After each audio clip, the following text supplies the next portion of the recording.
Kita lanjut bahas spoiler BTTH Season 5 episode 82 sampai 84. Oke lah, nggak usah banyak mang-ming-meng, kita langsung masuk aja ke pembahasan.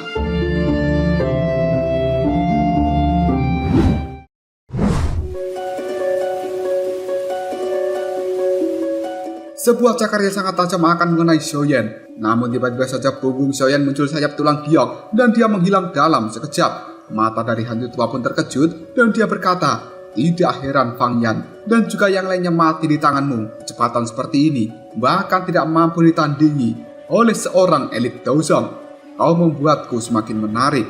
Xiaoyan berdiri cukup jauh dari hantu tua dengan cukup santai. Sementara ciwi-ciwi akademi menjadi sangat kagum dengan Xiaoyan sampai sel telur mereka dibuat meleleh. Sementara Xiao Yuxian yang berada di langit merasa cukup lega karena Xiaoyan bisa lolos dari serangan hantu tua. Dia pun menghilang dan telah muncul di samping dari Xiaoyan. Tatapan matanya melihat hantu tua dengan cukup hati-hati. Detik berikutnya, suhu di tempat ini menjadi sangat dingin oleh aura dari hantu tua itu. Sepertinya Xiaoyan dan juga Xiao Yuxian harus berjuang lebih keras demi bisa mengalahkan hantu tua itu. Jari dari hantu tua pun dilengkungkan dan dia mengirimkan serangan 1000 paku es. Hal ini membuat Xiao Yuxian buru-buru mengeluarkan dokir racun untuk menahan serangan itu dan berhasil melelehkan paku es dengan korosi racun miliknya.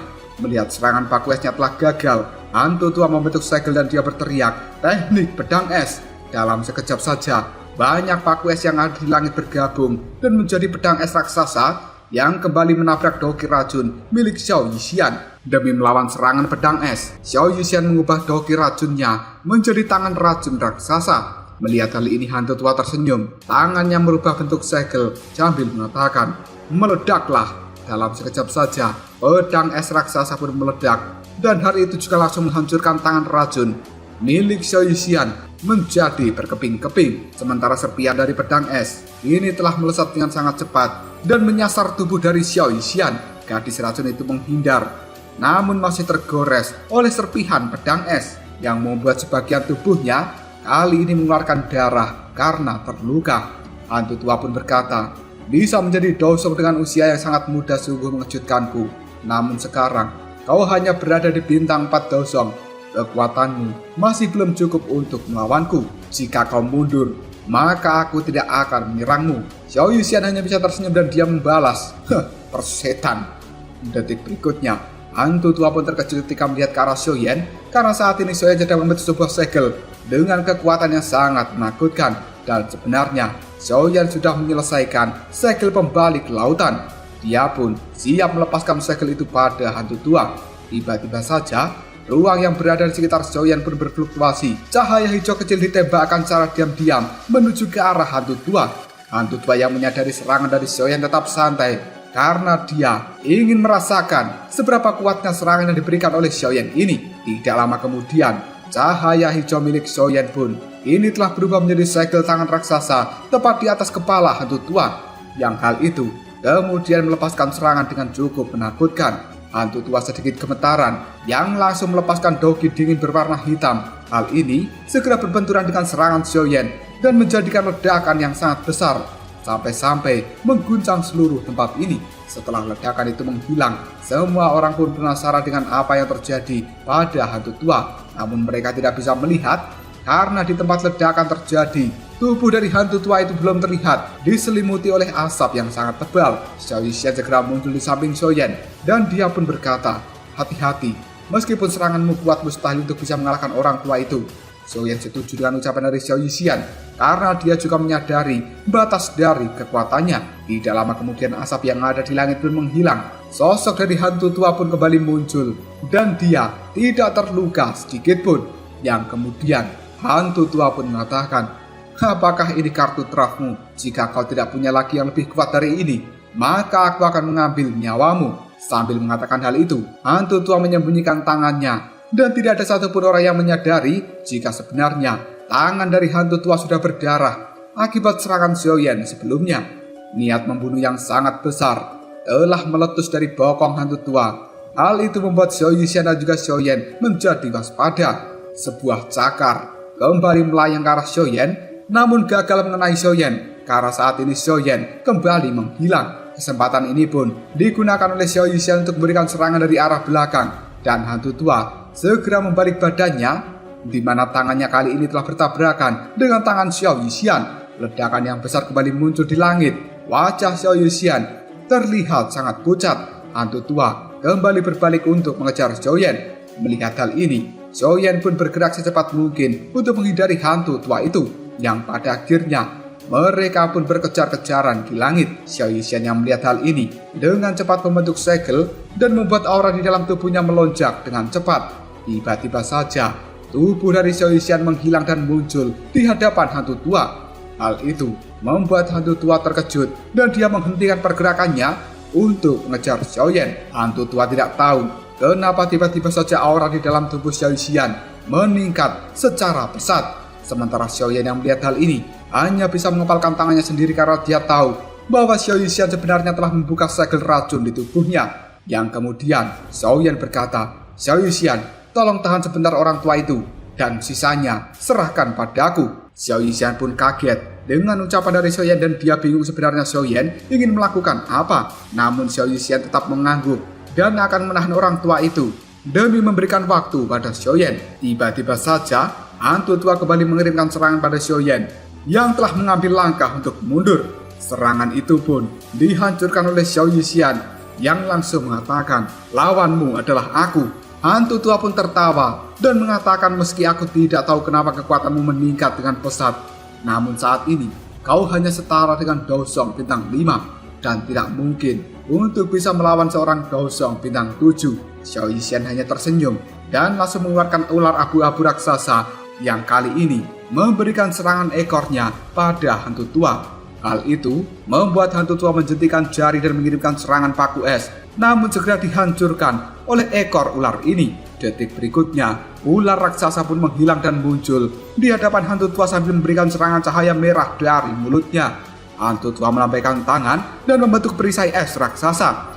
Cahaya merah pun berbenturan dengan perisai es itu dan energi korosinya kembali merusak perisai es. Namun detik berikutnya, keduanya sama-sama telah hancur dan hantu tua menarik kembali Doki ke dalam tubuhnya. Dia pun tertawa dan mengeluarkan dua tangan raksasa dari langit untuk menangkap ular milik Xiao Yixian yang kemudian menghancurkannya. Melihat hal ini, Xiao Yixian hanya bisa tersenyum yang kemudian berkata, "Darahku bukan sesuatu yang baik.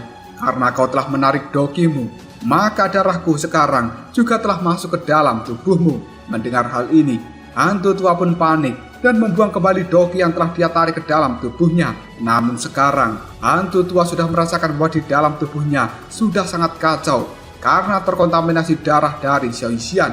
Hantu tua berkata, "Tidak kusangka darahmu sangat beracun, tapi hal ini tidak berguna bagiku."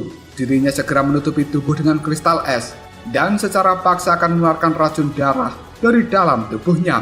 Xiao Yixian tidak terkejut dengan hal itu karena tugasnya hanya mengulur waktu untuk Xiao Yan, bukan mengalahkan hantu tua. Xiao Yixian menghilang dan dia kembali memberikan serangan yang membuat hantu tua kewalahan karena fokusnya terganggu. Detik berikutnya, mata hantu tua terkejut ketika melihat Xiao Yan yang mencoba menggabungkan dua api surgawi.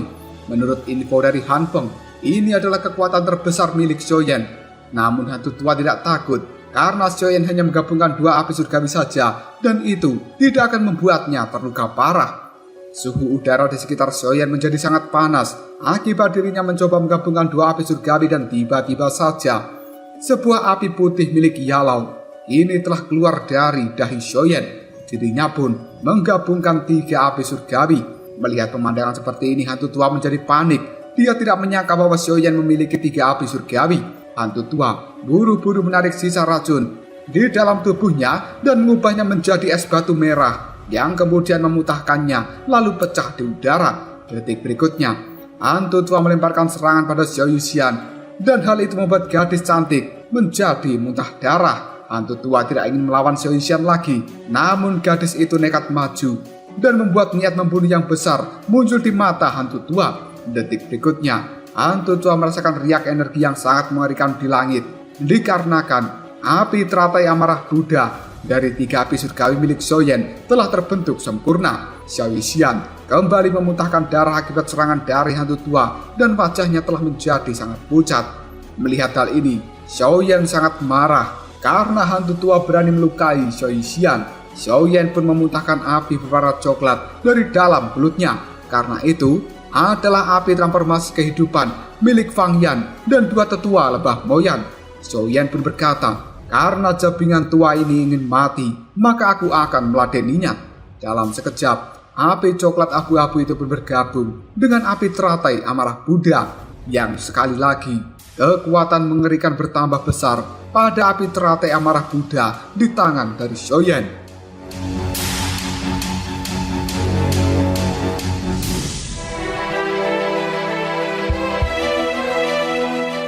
Di langit yang cukup jauh dari tempat Xiaoyan berada, terjadi dua ledakan dan dua orang pun kali ini telah terlempar.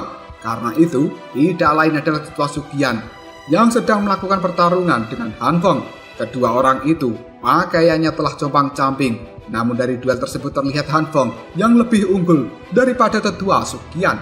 Han Feng pun tersenyum, yang kemudian mengatakan, "Tetua Sugian, sebenarnya kau sudah setua ini." Sementara tetua Sugian, dirinya langsung mengatakan, "Kau juga tidak lebih baik dariku setelah kau menghadiahkan api surgawi pada orang dari aula jiwa dan mengubah dirimu menjadi seperti zombie. Tampaknya kau telah menyesal dengan pilihanmu." Han Feng pun sangat marah dan dia mengatakan, "Aku ingin melihat apakah kau masih punya wajah untuk mengajar di Akademi Jianan setelah aku mengalahkanmu di hadapan para murid. Selama ini, aku belum pernah membunuh orang yang berada di tahap Daozong dengan tubuh ini, dan kau akan menjadi orang pertama bagiku." Setelah mengatakan hal ini, Han Feng pun meningkatkan aura di dalam tubuhnya. Namun tiba-tiba saja Han Feng dan juga tetua Sugian dibuat terkejut karena merasakan aura mengerikan muncul di langit. Dari sisi lain, setelah Han Feng dan juga tetua Sugian menoleh, mereka sangat kaget karena itu ternyata berasal dari Xiaoyan yang di tangannya sudah memegang api teratai amarah Buddha dengan warna yang cukup indah. Tetua Sugian bergumam, kenapa api teratai ini terasa lebih menakutkan dari api teratai sebelum-sebelumnya. Sementara raut wajah Han Feng telah berubah menjadi sangat jelek. Dia pun memiliki niat membunuh yang besar terhadap Xiaoyan. Dan tiba-tiba saja Xiaoyan pun menoleh pada Han Feng, membuatnya sangat kaget, lalu menekan niat membunuhnya. Han Feng tidak berani menatap mata dari Xiaoyan karena dia takut jika Xiaoyan melemparkan api teratai di tangannya, maka sekali lagi Han Feng pasti akan meninggoy. Xiaoyan hanya tersenyum dengan penuh ejekan ketika melihat Han Feng tidak berani melihat wajahnya. Xiaoyan kemudian bergumam dalam hati, api teratai amarah Buddha 3 warna yang kutambahkan dengan api transformasi kehidupan ini merupakan api teratai pertama yang paling menakutkan, dan aku menyebutnya sebagai api teratai pemusnahan. Xiaoyan hampir tidak bisa menahan api teratai pemusnahan karena sekarang banyak energi merembes keluar dari dalamnya. Jika sampai hal ini hilang kendali, maka akan menghancurkan seluruh tempat ini. Di sisi lain, hantu tua menggigil ketakutan setelah melihat api teratai di tangan dari Xiaoyan. Dia pun berteriak, baiklah, aku akan pergi sekarang dan tidak akan membuat keributan lagi." Xiaoyan hanya tersenyum, lalu menjawabnya, "Sudah terlambat. Karena kau sudah datang sini, maka kau tidak perlu pergi." Setelah mengatakan hal itu, Xiaoyan langsung melemparkan api teratai pemusnahan ke arah hantu tua. Dalam sekejap, pupil mata orang tua itu pun menyusut melihat kekuatan penghancur dilempar ke arahnya. Tidak berani meremehkan kekuatan dari api teratai pemusnahan, hantu tua menghirup nafas dalam-dalam yang kemudian mengeluarkan udara dingin berwarna hitam yang bercampur dengan darah esensinya. Dalam sekejap saja, suhu di tempat ini berubah menjadi sangat dingin dengan kemunculan awan hitam yang menutupi seluruh tubuh dari hantu tua. Bahkan banyak orang bisa merasakan dogi di dalam tubuh mereka seolah-olah ikut membeku. Tidak lama kemudian, api teratai pemusnahan pun menerobos masuk ke dalam awan hitam. Dalam sekejap, suasana menjadi sangat hening dan semua orang penasaran dengan apa yang akan terjadi selanjutnya. Namun tiba-tiba saja tetua Sugian berteriak, "Semuanya, para murid, para tetua, mundurlah! Menjauh dari tempat ini sekarang juga!" Hal itu membuat seluruh tetua dan juga para murid pun berhamburan. Xiao Yixian yang ada di langit juga langsung menghilang dan dirinya muncul di samping Xian lalu menyeretnya untuk pergi. Semua orang dari lembah Moyan kini juga telah kabur, dan akhirnya awan hitam yang ada di langit mulai bergoyang. Garis-garis retakan pun telah menyebar. Gelombang api warna-warni merembes keluar dari dalamnya yang kemudian dar. Hal itu meledak dengan sangat keras. Tidak berhenti sampai di situ saja. Ledakan api warna-warni tidak menghilang, sebaliknya hal itu malah berubah menjadi bola api raksasa yang semakin membesar dengan kekuatan penghancur yang lebih mengerikan. Xiaoyan bingung kenapa hal ini hilang kendali. Jika terus berlanjut, maka seluruh Akademi Jianan akan rata dengan tanah. Bahkan para muridnya kemungkinan juga akan lenyap menjadi debu. Tanpa pikir panjang, Xiaoyan menelan banyak pil obat dan dia meludahkan darah segar di tangannya yang kemudian membentuk sebuah segel untuk mencoba mengendalikan api tersebut. Meskipun nantinya Xiaoyan akan terluka parah, dan ketika Xiaoyan akan mendekat pada bola api raksasa yang ada di langit, tiba-tiba saja dia terkejut melihat dua orang telah muncul di dekat bola api raksasa itu. Tanpa sadar, Xiaoyan pun berteriak, "Dua tetua pergilah, bola api itu akan meledak." Mendengar hal ini, dua tetua itu hanya tersenyum pada Xiaoyan, dan Xiaoyan sangat kaget karena bisa merasakan kekuatan yang sangat mengerikan dari dua tetua itu. Yang kemudian Xiaoyan pun bergumam dalam hati, siapa sebenarnya dua tetua ini? Sejak kapan wilayah hitam memiliki orang menakutkan seperti mereka? Di sisi lain, wajah dari tetua Suqian terlihat sangat senang, dan dia berkata, orang-orang tua itu pada akhirnya memilih keluar dan juga campur tangan. Salah satu tetua di belakang Suqian kali ini bertanya, "Tetua, siapa mereka sebenarnya?" Secara perlahan, tetua Suqian menjawabnya, "Penjaga Akademi Jianan." Para tetua pun sangat syok ketika mendengar hal ini. Kedua tetua penjaga Akademi Jianan segera mengeluarkan riak spasial. Jari mereka ini telah merobek langit di dekat bola api raksasa, yang kemudian memasukkan bola api itu ke dalamnya. Dalam sekejap saja, langit pun kembali tertutup rapat, seolah tidak terjadi apa-apa. Semua orang yang ada di tempat ini kaget melihat pemandangan seperti itu, dan mereka bergumam, siapa sebenarnya dua tetua itu? Bisa-bisanya mereka muncul, kemudian merobek langit dan melemparkan bola api raksasa yang akan meledak. Sementara Xiaoyan cukup lega setelah melihat bola apinya menghilang. Dia berpikir bahwa kali ini dirinya benar-benar sangat sembrono. Tiba-tiba saja tetua Suqian muncul di samping Xiaoyan dan mengajaknya untuk ikut, dan jangan berbicara secara acak. Xiaoyan dan juga Xiaoyan kali ini juga langsung mengikuti tetua Suqian bersama dengan Xiaoyan yang mendekati dua tetua yang ada di langit. Tetua Suqian memberikan hormat sambil berkata, "Tetua Bai, tetua Qian, terima kasih banyak telah ikut campur dalam masalah hari ini. Jika kalian tidak muncul, kemungkinan Akademi Jianan akan rata dengan tanah." Tetua Bai melihat tetua Suqian sambil mengatakan, "Suqian, kau benar-benar tidak kompeten sebagai seorang tetua agung. Jika akademi ini hancur, kau tidak akan bisa membayarnya, bahkan jika dirimu mati 10 kali. Xiaoyan buru-buru mendekat dan dia pun berbicara, "Dua tetua, masalah hari ini disebabkan olehku, dan jika ingin menghukum seseorang, maka aku Xiaoyan pantas mendapatkan hukuman, dan itu tidak ada hubungannya dengan tetua Suqian." Tatapan mata dari tetua Qian kini terlihat cukup kaget ketika dia melihat Xiaoyan, yang kemudian mengatakan, bukankah kau bocah kecil waktu itu yang mengendalikan api teratai hijau?" Xiaoyan mengangguk. Kemudian tetua Qian kembali mengatakan, "Aku ingat, pertama kali kita bertemu, kau hanya seorang dadoshi. Tidak disangka, hanya dalam waktu beberapa tahun kau sudah mencapai level The Huang. Akademi Jianan akhirnya memiliki siswa yang luar biasa. Jika Mang Tianqi tahu tentang hal ini, dia pasti akan sangat bangga." Sementara tetua Bai kali ini mengatakan, "Selain itu aku bisa merasakan bahwa di dalam tubuhmu tidak hanya ada satu api surgawi. Mampu menggabungkan beberapa api surgawi di dalam tubuh. Metode seperti ini tidak ada yang bisa menandingi, bocah kecil. Kau harus berhati-hati di masa depan." Xiaoyan pun mengangguk dan dia pun mengatakan, "Baik, aku akan mengingat pesan dari para tetua." Tiba-tiba saja mata dari dua tetua itu pun cukup kaget ketika melihat Xiaoyan yang berada di samping Xiaoyan, dan mereka lalu mengatakan, "Tidak aku sangka, aku bisa melihat seorang pemilik tubuh racun." Sementara tetua Qian segera menimpali. Namun sayangnya, semua pemilik tubuh racun berakhir dengan cara yang sangat menyedihkan. Tetua Suqian kali ini langsung mengatakan, "Kalian berdua jangan menakut-nakuti seseorang setelah kemunculan kalian. Jika saja kalian muncul lebih awal, semua ini tidak akan terjadi, dan kalian jelas tahu bahwa kekuatanku tidak bisa menandingi hantu setan tanah lama. Jika Xiaoyan dan juga Xiaoyan tidak menahannya, maka tempat ini kemungkinan sudah dihancurkan oleh orang tua itu. Kalian berdua hanyalah tetua yang sedang tertidur.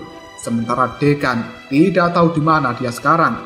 Akademi ini hanya bergantung padaku untuk mengelolanya. Dalam sekejap saja, kedua tetua itu pun sangat malu oleh teguran dari tetua Sukian. Mereka pada akhirnya tertawa, lalu mengatakan, "Bukankah kita berdua di masa lalu juga pernah merasakan apa yang kau rasakan? Memang tidak mudah menjadi tetua agung, Mang Tianji. Orang itu memang tidak bertanggung jawab. Sudah 10 tahun kan dia belum kembali." Tetua Sukian menjawabnya, "Jika aku tahu hal ini akan terjadi, maka aku tidak akan mau mengambil alih posisi tetua agung dari kalian saat itu." Xiaoyan, perkenalkan, dua tetua ini bernama Tetua Bai dan juga Tetua Qian. Mereka adalah mantan tetua agung dari Akademi Jianan. Sekarang mereka sudah pensiun dan lebih banyak tidur. Xiaoyan buru-buru memberikan hormat, sementara dua tetua hanya melambaikan tangan. Yang detik berikutnya, tatapan mata mereka melihat pada ruang kosong di langit sambil berkata, "Hantu setan tanah lama, kita sudah lama tidak bertemu dan aku tidak menyangka bahwa hari ini kita akan bertemu kembali."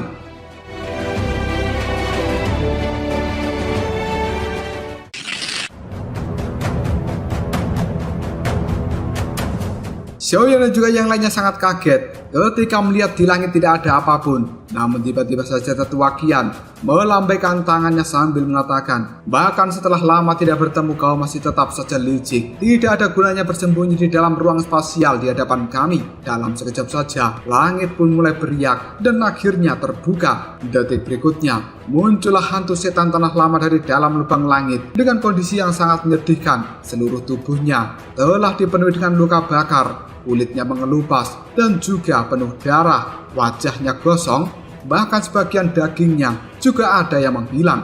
Terbukti bahwa api teratai pemusnahan milik Xiaoyan benar-benar mengerikan. Hantu tua pun melihat penuh dendam pada Xiaoyan, kemudian menoleh pada dua tetua sambil mengatakan, "Baili, Qianmu, tidak kusangka kalian berdua masih hidup." Tetua Bai dan juga Tetua Qian hanya bisa tersenyum lalu menjawabnya, "Bahkan dirimu saja belum mati. Bagaimana bisa kita berdua mati duluan?" Tetua Sukian kemudian meminta pada Tetua Bai dan juga Tetua Qian untuk menghabisi hantu tua itu, karena dia merupakan ancaman bagi Akademi Jianan.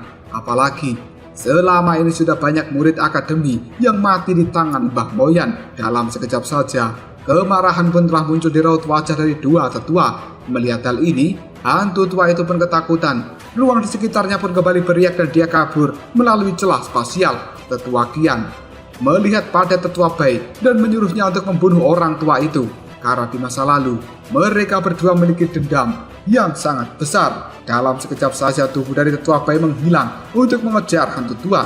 Melihat Tetua Bai telah menghilang dengan sangat cepat, Xiaoyan pun kaget dan dia mengatakan, "Apakah ini kecepatan seorang Dosun?" Tetua Qian hanya tertawa lalu mengatakan, "Sebenarnya kita berdua belum mencapai tahap Dosun. Kita saat ini hanya berada di level 9 Dousong. Berpuluh-puluh tahun aku dan juga Baili telah berkultivasi, namun masih belum bisa menerobos ke tahap Dosun. Mungkin sudah menjadi takdir kita berdua untuk mentok di level Dousong." Tetua Qian melihat pada tempat yang sangat jauh sambil mengatakan, "Melihat dari kondisi hantu tua saat ini, dia tidak akan bisa melawan Baili. Mereka berdua memiliki dendam yang sangat besar di masa lalu. Setelah urusan ini selesai, aku dan Baili akan kembali melakukan retreat dan entah kapan akan keluar lagi.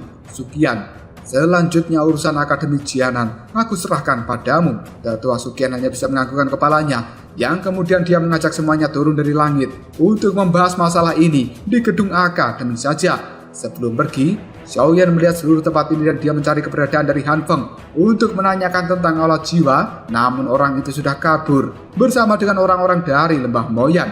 Xiao Yixian pun kemudian menghibur Xiaoyan, "Lain kali kau pasti akan bisa menangkap Han Feng, karena urusan di tempat ini dianggap sudah selesai. Selanjutnya Xiaoyan akan mencari bahan terakhir untuk membantu mengatasi tubuh racun dari Xiao Yixian." Gadis cantik itu hanya bisa menganggukkan kepalanya dan dia mengatakan, "Apakah Tetua Qian dan juga Tetua Bai bisa mengatasi flek racun iblis di dalam tubuh Xiaoyan?" Cerita kemudian berpindah ke dalam gedung akademi. Tetua Sukian, Xiaoyan, Xiao Yixian, dan juga yang lainnya pun mengobrol dengan lembut bersama dengan Tetua Qian. Xiaoyan menceritakan pada Tetua Qian bagaimana dirinya bisa mendapatkan api hati yang terjatuh. Hal ini membuat orang tua itu tercengang dan berkata, Saat itu Mang Tianzi mendapatkan api hati yang terjatuh, namun dia tidak bisa menaklukkannya dan hanya bisa menyegelnya. Tidak kusangka kau bocah kecil bisa menaklukkan api itu. Xiaoyan sebenarnya merasa sangat bersalah akibat dia telah mendapatkan api ini dan membuat Akademi Jianan menjadi dirugikan. Namun Tetua Qian hanya mengatakan tidak ada yang dirugikan karena siapapun yang mampu memang pantas mendapatkan api surgawi. Apalagi jika dibiarkan tanpa terkendali, mungkin saat ini Akademi Jianan sudah rata oleh api hati yang terjatuh.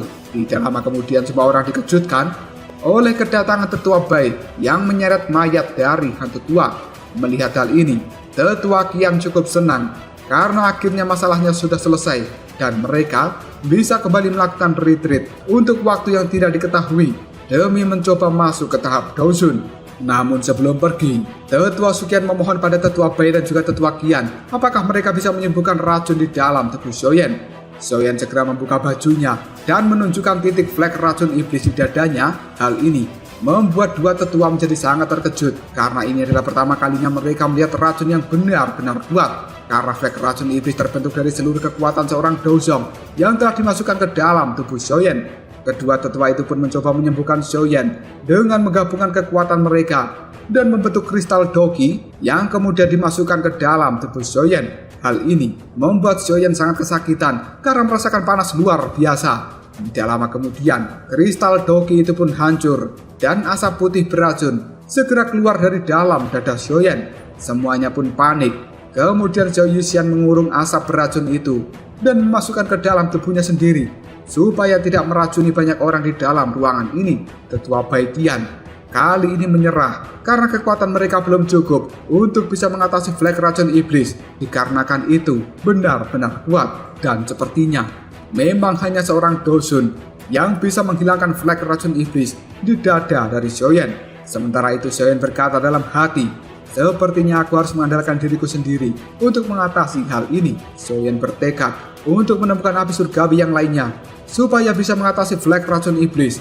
Dan tidak lama kemudian, Tetua Bai Qian mereka berpamitan karena harus segera kembali melakukan retreat untuk waktu yang lama. Sementara Xiaoyan segera mengecek mayat dari hantu tua dan dia menyimpan ke dalam cincin penyimpanan karena tubuh dari orang tua ini cukup bagus jika digunakan untuk tubuh Yaolou. Meski Xiaoyan sudah memiliki tubuh dari Yunsan, namun hal itu masih cukup lemah jika dibandingkan dengan tubuh dari hantu tua. Semua orang pun bubar. Sementara Xiaoyan kembali masuk ke dalam kamarnya untuk memulihkan kekuatan dan tiba-tiba saja Xiaoyan merasa dirinya akan melakukan terobosan.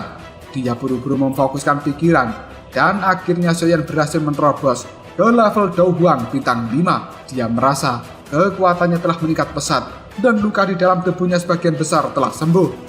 Detik berikutnya, Xiaoyan pun mengeluarkan api transformasi kehidupan dari dalam mulutnya. Dia memandangi api itu dan cukup bimbang apakah harus memurnikannya atau tidak. Jika dimurnikan, maka hal ini akan memperkuat mantra apinya. Tapi Xiaoyan juga tidak akan memiliki api lain untuk bisa ditambahkan pada api teratai amarah Buddha. Dan dia tidak akan bisa lagi membuat api teratai pemusnahan yang merupakan jurus terkuat dari Xiaoyan saat ini.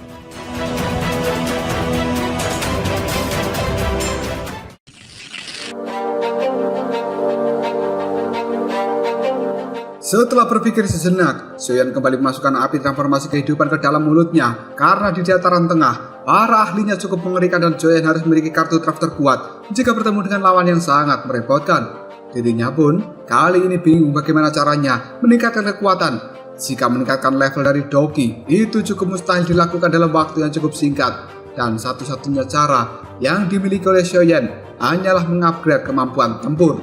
Memikirkan hal ini, Xiaoyan segera mengeluarkan gulungan teknik gelombang Liu He, pemberian dari kakaknya yang dibeli di dalam pelelangan kota Heihuang. Dalam sekejap, kesadaran Xiaoyan pun dibawa masuk ke dalam gulungan itu dan dia melihat danau magma yang sangat luas. Di sana ada orang tua berjubah kuning yang merupakan sisa jiwa yang ditinggalkan di dalam gulungan Liu He. Orang tua ini merupakan pencipta teknik gelombang Liu He dan dia pun mempraktikkan kekuatan dari gelombang Liu He di tengah-tengah danau magma. Tidak ada satu tetes pun magma yang bisa menyentuh orang tua itu, dan hal ini membuat Xiaoyan cukup kagum dengan teknik gelombang Liu He.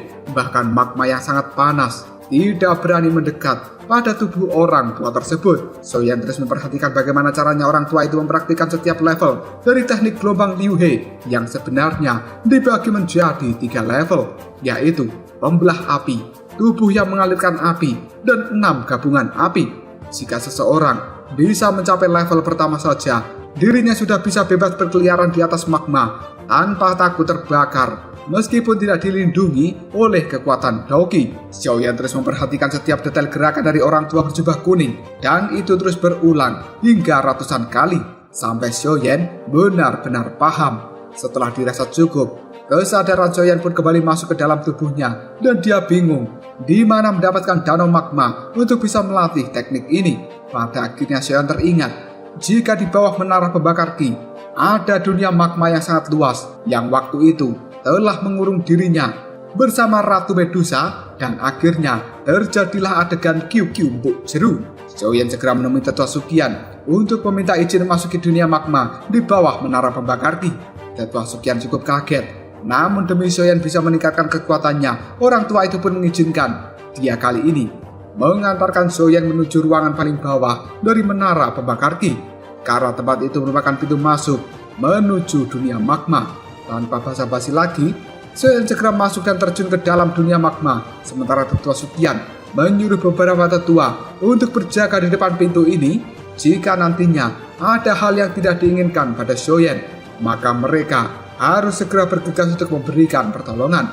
Sementara Tetua Suqian, dirinya segera pergi untuk memberikan kabar pada Xiao Yixian, Xiao Li, dan juga yang lainnya bahwa saat ini Xiaoyan telah masuk ke dalam dunia magma untuk melakukan pelatihan dan tidak bisa diganggu untuk waktu yang cukup lama. Di dalam dunia magma sendiri, Xiaoyan merasakan api hati yang terjatuh di dalam tubuhnya terasa sangat kuat.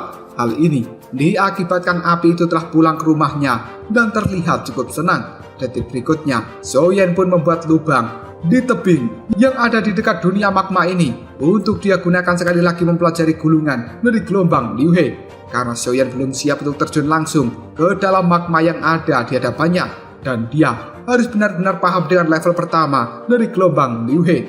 Ketika fokus memahami gelombang Liu He ini, banyak energi merah yang merupakan racun api dan juga aura api di tempat ini menyerbu masuk ke dalam tubuh Xiaoyan. Hal itu membuat Xiaoyan segera membuka matanya dan mengatasi racun api serta aura panas terlebih dahulu. Dia segera mengeluarkan bahan dari dalam cincinnya, dan hal itu dibuat menjadi cairan pendingin yang kemudian diteteskan ke seluruh tubuhnya sebagai perlindungan. Di bawah perlindungan cairan dingin ini, Xiaoyan pun bisa berfokus mempelajari gelombang Liu He. Sementara racun api dan juga aura panas yang masuk ke tubuh Xiaoyan langsung bisa diatasi oleh mantra api dan dibuat menjadi Daoqi yang murni untuk tubuh Xiaoyan. Hal ini membuat Daoqi di dalam tubuh Xiaoyan meningkat cukup signifikan. Setelah Xiaoyan merasa cukup mempelajari gelombang Liu He, dirinya pun segera terjun ke atas magma untuk mempraktikkan apa yang telah dia pelajari. 10 hari pun berlalu, Xiaoyan sudah cukup mahir dengan setiap gerakan dari gelombang Liu He. Namun tiba-tiba saja Xiaoyan terkejut karena mendengar adanya suara panggilan, yang ternyata panggilan itu ditujukan pada api hati yang terjatuh di dalam tubuhnya.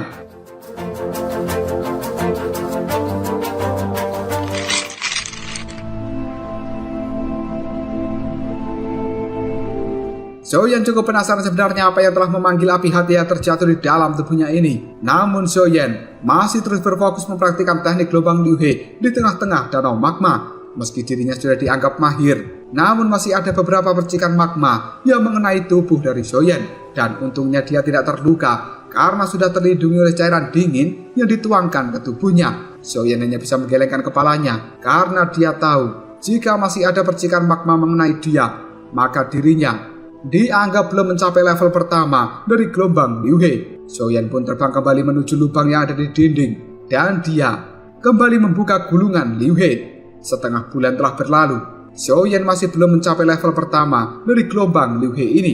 Dia sesekali naik dari dunia magma ini untuk melapor pada tetua yang berjaga supaya mereka tidak khawatir dan memastikan Xiaoyan baik-baik saja. Xiaoyan kemudian melanjutkan pelatihannya selama 1 bulan penuh, dan kali ini Daoqi di dalam tubuhnya benar-benar padat. Xiaoyan merasa tidak lama lagi dia akan menerobos ke level Dao Huang bintang 6. Xiaoyan tidak menyerah untuk menguasai gelombang Liu He hingga level ketiga. Bagaimanapun juga dirinya harus menjadi kuat supaya bisa bersaing di dataran tengah dan mendapatkan 3000 api yang membakar supaya bisa mengatasi racun api di dalam tubuhnya sendiri, sekaligus meningkatkan kekuatan demi menyelamatkan ayah dan juga gurunya dari olah jiwa. Xiaoyan terus fokus berlatih, yang akhirnya berhasil mencapai level pertama dari gelombang Liu He ini.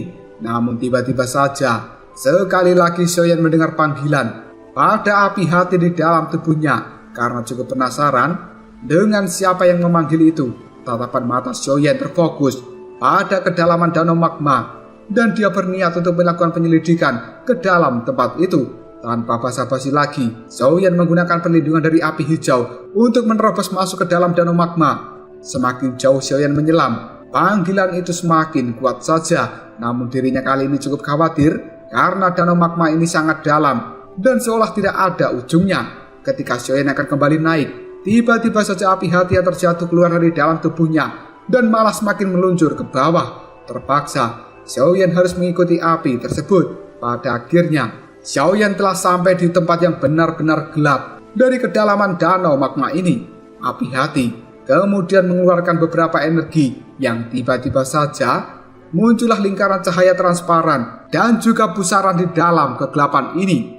Xiaoyan pun dibuat terkejut dengan penampakan sebuah kerangka yang dikelilingi oleh magma, dan hal itu memancarkan cahaya redup. Namun yang paling membuat Xiaoyan kaget adalah dia bisa melihat sebuah api kecil yang telah muncul di atas kerangka itu, yang tidak lain itu merupakan bibit dari api hati yang terjatuh.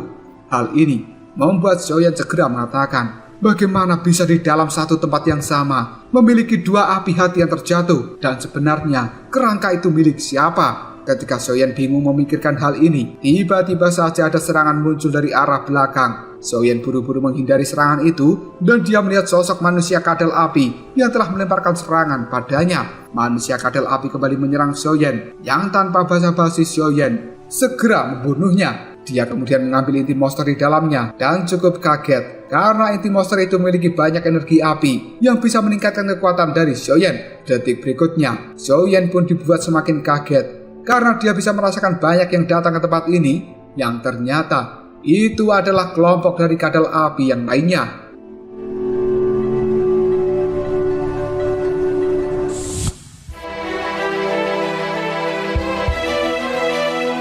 Para kadal-kadal api itu tidak terima Xiaoyan membunuh rekannya dan mereka akan melakukan balas dendam. Namun dalam sekejap saja, kadal-kadal api itu juga langsung dilenyapkan oleh Xiaoyan. Bukannya berkurang, kawanan dari kadal api malah semakin bertambah, dan kali ini ada kadal api raksasa yang juga telah muncul di tempat ini.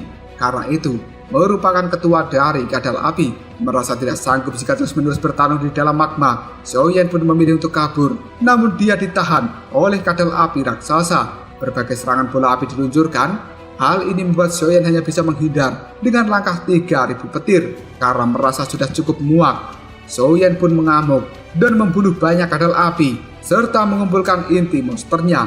Semakin lama, Xiaoyan merasa doki di dalam tubuhnya semakin melemah. Jika sampai dia kehabisan doki, maka akan sangat berbahaya.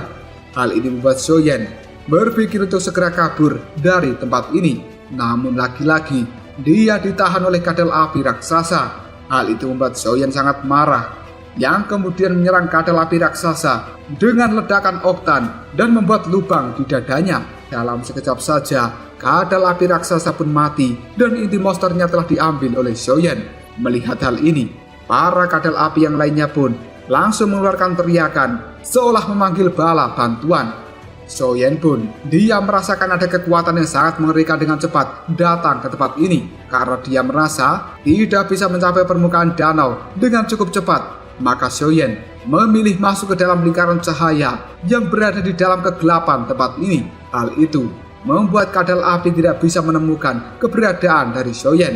Dan tidak lama kemudian, muncullah pimpinan dari kadal api yang berada di puncak Douhuang, dan dia juga tidak bisa menemukan keberadaan dari Xiaoyan. Pada akhirnya, seluruh kadal api hanya bisa mondar-mandir di tempat ini untuk mencari Xiaoyan yang sudah bersembunyi di dalam lingkaran cahaya.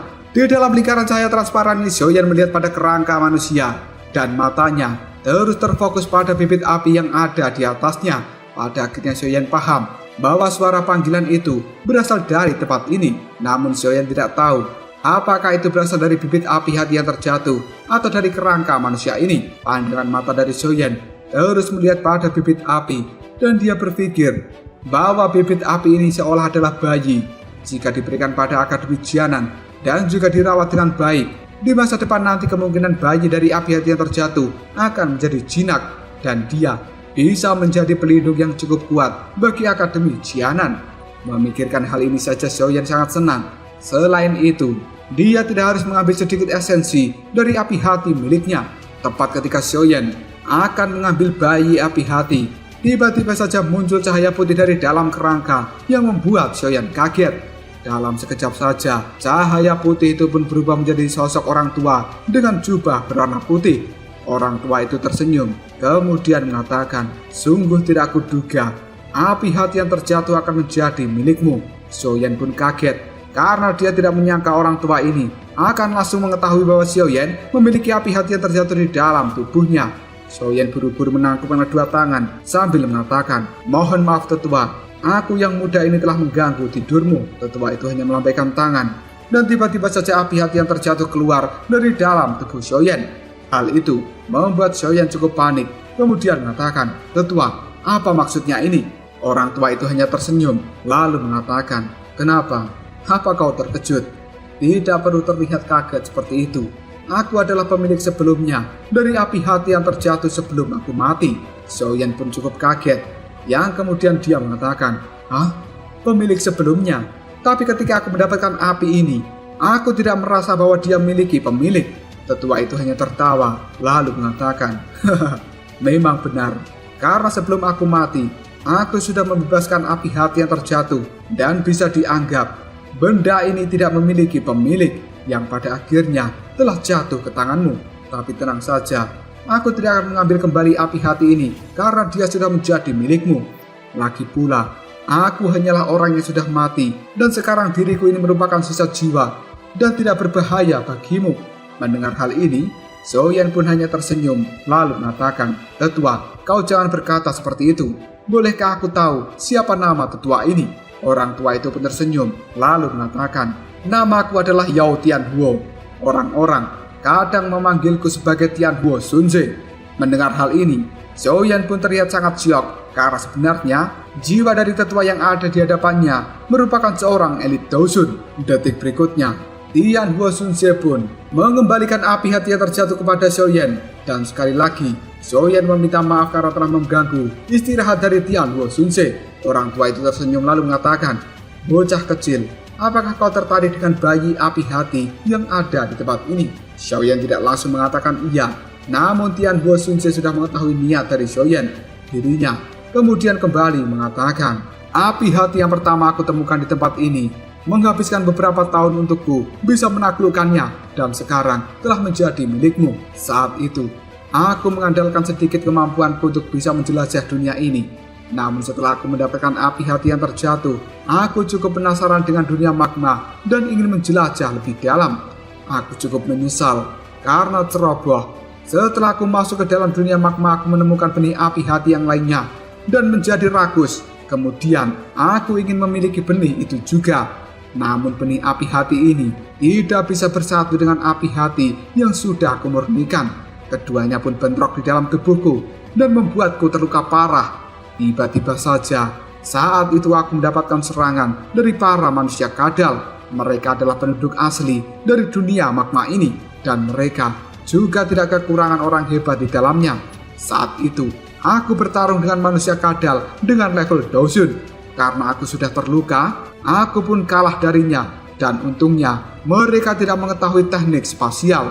Aku menggunakan teknik itu untuk menyembunyikan tubuhku. Meskipun tubuhku bisa bersembunyi, namun karena lukaku sangat parah, membuat aku tidak bisa bertahan, yang kemudian melepaskan api hati dewasa sebelum aku mati. Setelah itu, jiwaku mengandalkan benih api untuk bisa bertahan hingga saat ini. Jika dalam waktu 2 tahun tidak ada yang datang ke tempat ini, maka jiwaku akan benar-benar lenyap. Tianhuo Sunze kemudian mengambil bayi api hati dan bertanya, "Bocah kecil, apakah kau benar-benar menginginkan bayi api hati ini?" Xiaoyan buru-buru menganggukkan kepalanya, lalu dia bertanya, "Tetua, apa yang kau inginkan? Karena kau bersedia memberikan bayi api hati, aku juga bersedia membantu apapun yang kau butuhkan, selama aku bisa." Ucapan Xiaoyan itu membuat Tianhuo Sunse berbinar. Dia pun tahu jika Xiaoyan pasti seorang alkemis tingkat tinggi karena mampu menaklukkan api hati. Tanpa ragu, Tianhuo Sunse mengatakan pada Xiaoyan untuk memulihkan tubuh jiwanya supaya tidak memudar dan menghilang dari dunia ini. Xiaoyan ragu sejenak karena dia takut bagaimana jika nanti dirinya dicelakai. Setelah memulihkan tubuh jiwa dari Tianhuo ini, seolah bisa membaca pikiran dari Xiaoyan, Tianhuo pun berjanji tidak akan mencelakai Xiaoyan setelah jiwanya pulih. Untuk meyakinkan Xiaoyan, Tianhuo segera mengeluarkan gulungan dan mengatakan bahwa ini adalah gulungan teknik Do buatannya yang sangat terkenal, dan itu disebut sebagai teknik mengusir api 5 cincin. Gunanya adalah untuk mengendalikan api. Jika Xiaoyan bersedia memulihkan tubuh jiwanya, gulungan ini akan menjadi milik Xiaoyan. Xiaoyan pun membaca gulungan itu dan cukup kaget karena teknik ini memiliki 5 tingkatan dengan bentuk yang berbeda, mulai dari serigala, macan tutul, singa, harimau, dan juga ular. Jika kelima binatang itu diaktifkan secara bersamaan, bisa merebus lautan dan juga membakar langit. Yang paling membuat Xiaoyan kaget adalah catatan apabila 4 dari 5 binatang diaktifkan menggunakan api surgawi, maka kekuatan teknik ini setara dengan teknik Do kelas surgawi. Bahkan hal itu lebih kuat dari teknik segel dewa pemberian Xiao Suner.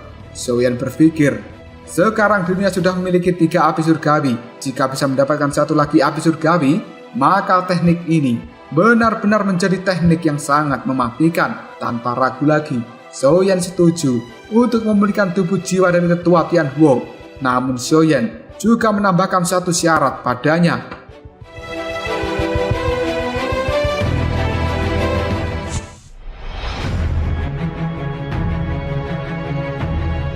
Yao Tianhuo pun cukup kaget, lalu bertanya, "Syarat apa?" Xiaoyan mengatakan bahwa Yao Tianhuo harus melindungi Xiaoyan selama 1 tahun.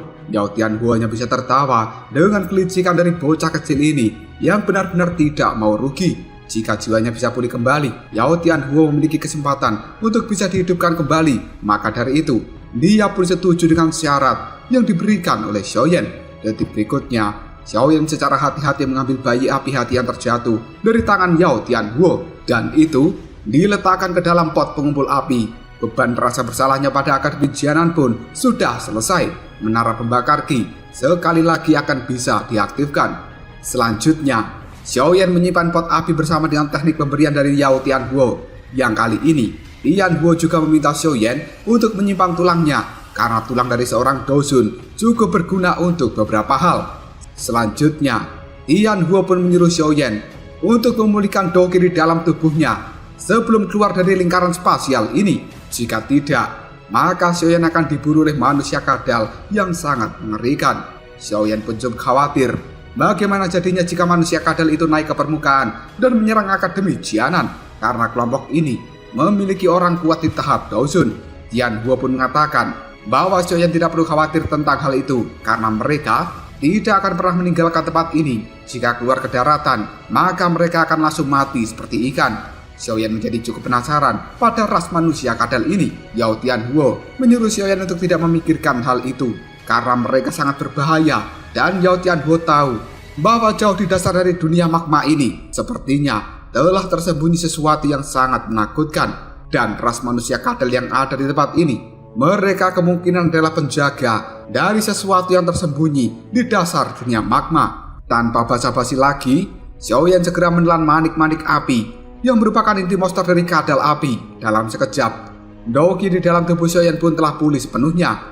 Melihat hal ini, Tianhuo segera membuat segel spasial untuk melindungi tubuh Xiaoyan supaya bisa keluar dari dalam dunia magma. Namun ketika Xiaoyan dan juga Tianhuo baru saja bergerak meninggalkan tempat ini, dasar dari dunia magma ada 2 mata yang terbuka. Xiaoyan yang akan berenang keluar dari dunia magma, dia bisa merasakan bahwa batu giok Tause di dalam cincin penyimpanannya pun bergetar. Hal ini membuat Xiaoyan cukup kaget dan berkata dalam hati, "Batu giok dewa kuno Tause." Xiaoyan melihat pada dasar dari dunia magma Dia pun yakin jika di tempat itu ada sesuatu yang memiliki hubungan dengan batu giok ini. Dan dia teringat dengan ucapan dari Xiao Sun jika batu giok kuno Tosel berkaitan dengan satu-satunya ahli Daodi di dalam dunia ini. Namun Xiaoyan tidak berani kembali menuju dasar danau dan melakukan pengecekan tentang sesuatu apa yang bisa membuat batu gioknya bergetar. Karena Xiaoyan masih ingin hidup untuk menyelamatkan ayah dan juga gurunya. Tidak butuh waktu lama, Xiaoyan pun menambah kecepatan dan akhirnya keluar juga dari dalam dunia magma ini. Dia sangat senang karena mendapatkan banyak keuntungan selama di dalam dunia magma. Tidak hanya mendapatkan bayi api hati, tapi juga mendapatkan teknik tingkat surgawi dan juga perlindungan selama 1 tahun dari Yao Tianhuo. Tidak lama kemudian, Tianhuo pun langsung keluar dari dalam cincin penyimpanan Xiaoyan dan dia cukup senang bisa keluar juga dari dalam dunia magma ini. Tianhuo pun memberikan peringatan pada Xiaoyan untuk secepatnya membantu memulihkan tubuh jiwanya ini karena dia tidak akan bisa bertahan lebih lama lagi. Apalagi setelah menggunakan sisa kekuatannya untuk melindungi Xiaoyan keluar dari dalam dunia magma. Kali ini Yao Tianhuo menjadi jauh lebih lemah dari sebelumnya. Xiaoyan pun berjanji akan segera memulihkan tubuh jiwa dari Yao Tianhuo. Orang tua itu tersenyum dan kembali masuk ke dalam cincin yang berada di jari Xiaoyan. Setelah itu Xiaoyan kembali masuk ke dalam gua yang ada di dinding. Dan dengan mengandalkan manik-manik kadal api yang tersisa, Xiaoyan akan mencoba menerobos ke tahap Dou Huang bintang 6. 1 bulan telah berlalu. Xiaoyan saat ini telah mencapai puncak dari Dou Huang bintang 5. Dan dia kembali fokus melatih teknik gelombang Liu He yang sudah berada di level pertama. Kemahiran Xiaoyan di dalam teknik ini pun meningkat. Tidak ada setitik magma pun yang bisa mengenai tubuh Xiaoyan. Dan ketika waktu istirahat, hal itu digunakan oleh Xiaoyan untuk membaca teknik mengusir api 5 cincin pemberian Yao Tianhuo, supaya Xiaoyan bisa mengenal pembukaan dari teknik itu. Dalam waktu 10 hari mempelajari teknik mengusir api 5 cincin, kali ini pengendalian Xiaoyan terhadap api menjadi berlipat ganda. Ketika Xiaoyan sedang melatih level pertama, yaitu bentuk serigala, tiba-tiba saja dia merasakan doki di dalam tubuhnya meluap-luap. Xiaoyan pun segera kembali masuk ke dalam gua karena merasakan akan ada terobosan. Energi panas dari dunia magma ini tertarik masuk ke dalam tubuh Xiaoyan yang membuat doki di dalam tubuhnya menjadi semakin padat. 3 hari kemudian, Xiaoyan benar-benar telah menerobos ke Dou Huang bintang 6. Tiba-tiba saja Xiaoyan merasakan ada orang yang telah masuk ke dalam tempat ini, dan orang itu berdiri di depan gua milik Xiaoyan yang ternyata itu adalah tetua Suqian.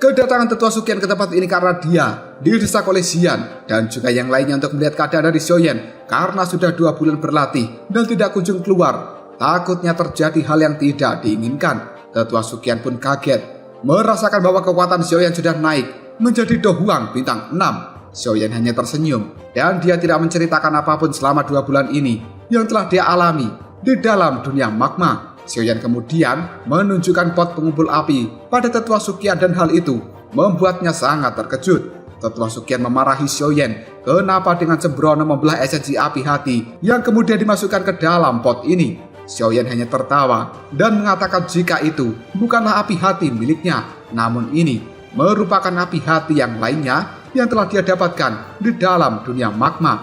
Dan api hati ini masih dianggap sebagai bayi api jika dikelola dengan baik. Kedepannya akan sangat jinak dan bisa memberi keuntungan yang besar pada Akademi Jianan. Tetua Suqian sangat terkejut dengan penjelasan dari Xiaoyan yang sekaligus dia senang. Dengan begitu, masalah api hati di dalam menara pembakar Qi sudah diselesaikan. Di masa depan nanti, jika Mang Tianqi kembali, Tetua Suqian tidak takut dimarahi karena api hati sebelumnya diambil oleh Xiaoyan, namun sekarang sudah tergantikan dengan yang baru. Tetua Suqian kemudian mengatakan bahwa tujuan utamanya datang ke tempat ini bukan hanya untuk melihat keadaan dari Xiaoyan, namun juga untuk memberitahunya bahwa sesuai informasi dari mata-mata Xiaoli, Han Feng telah melakukan pergerakan dan mengambil alih lembah Moyan. Dirinya berniat untuk membentuk aliansi demi melawan sekte Xiao dan Akademi Jianan.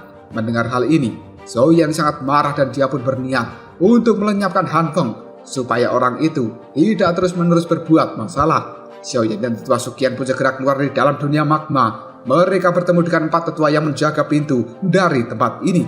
Tetua Sukian pun menunjukkan pot api pada mereka dan menyuruhnya mengalirkan doki api milik tetua ini untuk melihat apakah pot apinya bisa berfungsi. 4 tetua itu pun menuruti perintah dari tetua Sukian. Mereka menyalurkan doki api dan boom, pot api menyala dengan terang, lalu menembakkan pilar cahaya api yang membuat banyak lantai dari menara pembakar Ki sekali lagi telah aktif, dan itu bisa dipergunakan kembali untuk berlatih para murid-murid Akademi Jianan. Melihat hal ini, para murid pun berbondong-bondong menuju menara pembakar Ki dan mereka sangat senang karena akhirnya bisa berlatih di dalam menara yang selama ini mati suri karena kehabisan energi api. Selanjutnya, Tetua Sukian dan juga Xiaoyan keluar dari menara pembakar Ki. Mereka langsung menuju gedung pertemuan akademi untuk membahas masalah Han Feng.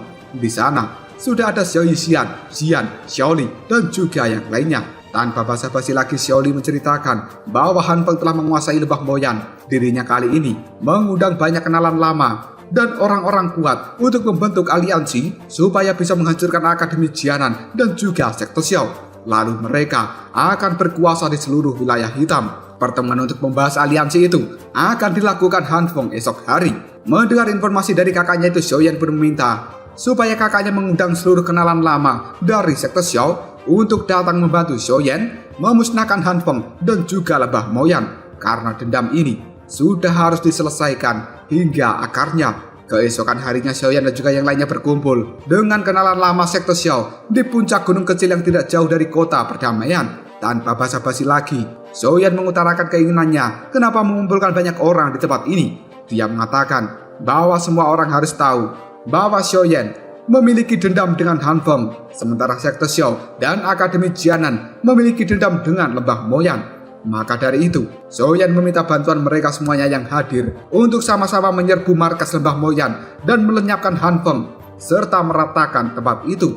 Semua orang yang ada di tempat ini pun setuju, karena ternyata mereka juga memiliki dendam pada Han Feng di masa lalu. Dikarenakan semuanya sudah menyetujui untuk membantu Xiaoyan, dirinya pun kali ini mengajak sebuah orang berangkat menuju Lembah Moyan. Sementara di Lembah Moyan sendiri, sekarang seluruh tamu undangan Han Feng mereka telah hadir satu persatu.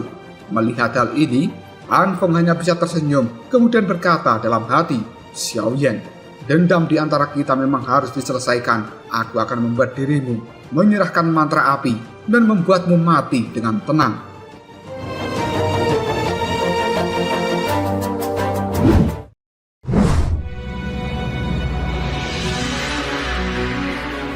Di antara orang-orang kuat yang telah hadir, ada tetua Yingshan dan juga Mo Tianxing, serta tetua emas perak dan juga yang lainnya sebagai kenalan lama dari Han Feng.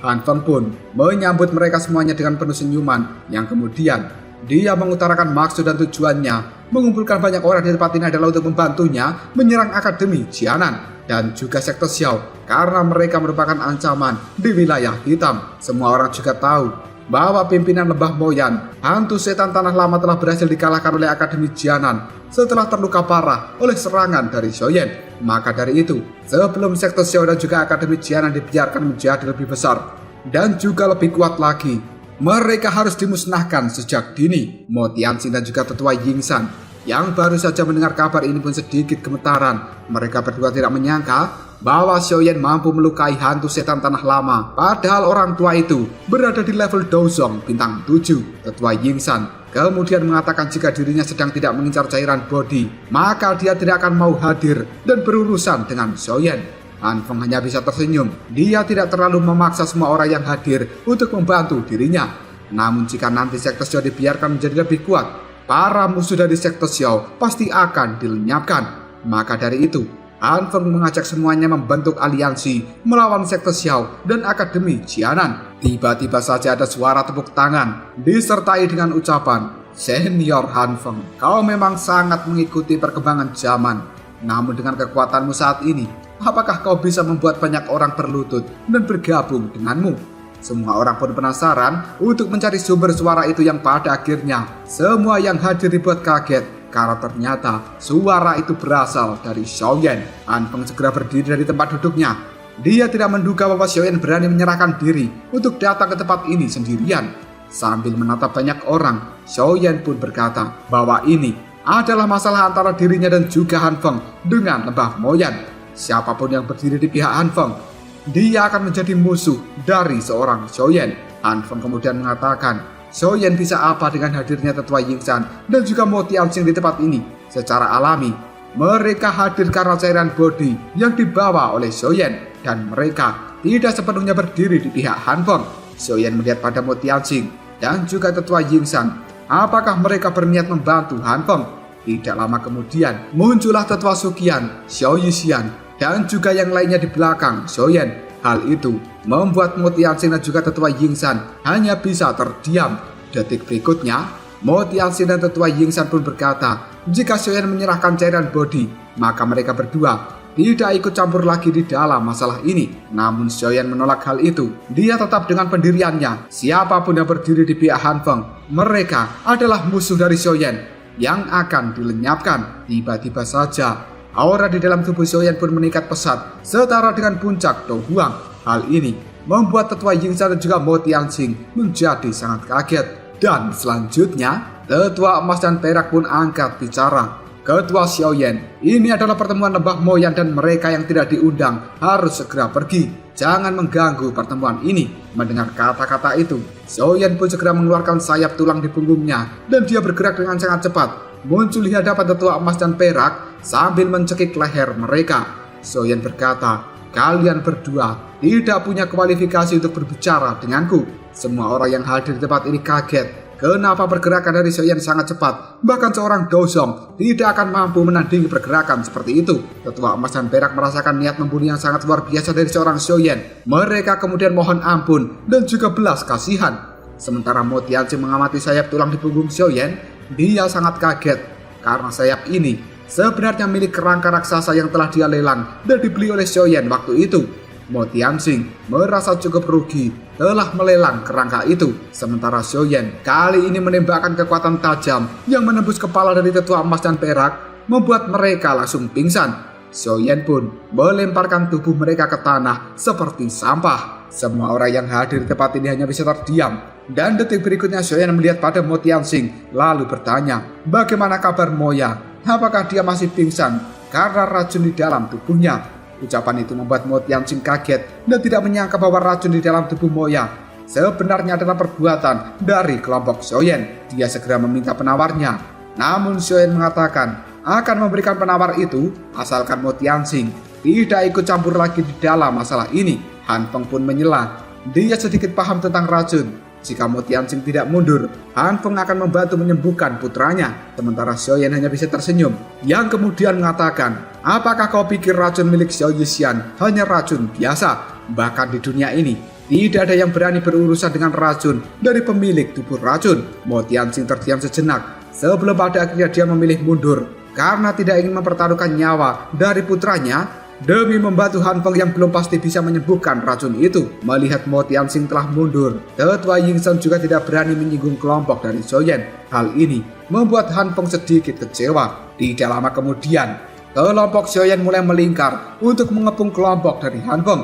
Hal ini membuat Han Feng sedikit ketakutan. Namun tiba-tiba saja dia tertawa dan berkata, pelindung Xuan, tolong tunjukkan dirimu. Setelah Han Feng berkata seperti ini, muncullah kabut ungu yang kemudian berubah menjadi pelindung Xuan dari aula jiwa. Han Feng lalu berkata bahwa sebenarnya pertemuan ini memang sengaja untuk mengundang Xiaoyan supaya orang dari aula jiwa menangkapnya. Dan umpan yang diberikan Han Feng ternyata cukup berhasil mendatangkan Xiaoyan ke tempat ini. Han Feng melihat pada pelindung Xuan lalu mengatakan bahwa Xiaoyan ini berasal dari kekaisaran Jiama yang dulu diincar oleh pelindung Wu. Sesuatu yang dibutuhkan aula jiwa mungkin ada padanya. Selain itu, Xiaoyan juga memiliki api surgawi. Mendengar nama pelindung Wu, Xiaoyan pun terlihat sangat marah, yang kemudian pelindung Xuan mulai mengejek bahwa guru dari Xiaoyan sudah ditangkap oleh pelindung Wu. Tidak heran Xiaoyan marah ketika mendengar nama itu.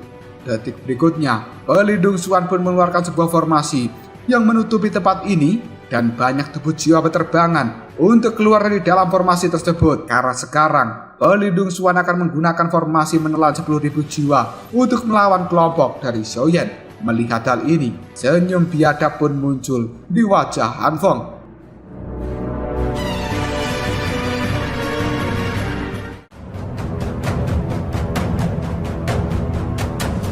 Lalu apakah yang akan terjadi selanjutnya? Bisakah kelompok Xiaoyan menghadapi kekuatan pelindung Xuan dan meratakan serta memusnahkan Han Feng untuk mengakhiri dendam ini? Jika kalian penasaran, tunggu aja jawabannya di next video. Ngobrol,